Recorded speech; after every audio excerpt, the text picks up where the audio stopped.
मोदींच्या काळात भारताचं इन्फ्रास्ट्रक्चर नेमकं कसं राहिलं ते सुद्धा पाहूया.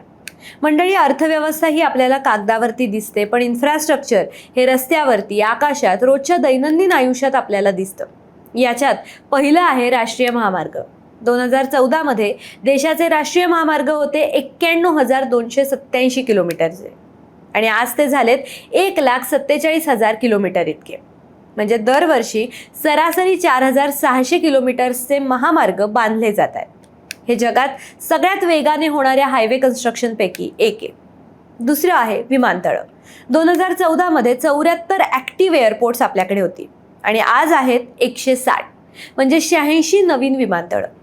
टियर 2 आणि टियर 3 या शहरांनाही आता थेट त्यांच्या ठिकाणांहून उड्डाण करण्याची सुविधा याच्यामुळे मिळते आणि हा एक डेफिनेटली सकारात्मक बदल आहे. तिसरं आहे रेल्वे बोगदे, म्हणजे रेल्वे टनल्स.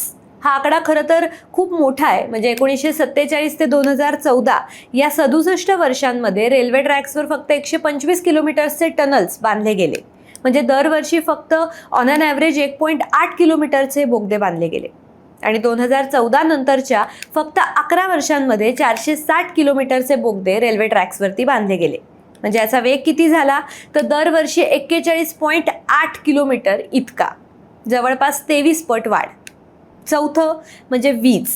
देशात आपल्या वीज किती तयार होते? 2014 मध्ये देशाची पॉवर जनरेशन कॅपॅसिटी होती 248 गिगावॉट आणि आज ती झाली आहे 530 गिगावॉट.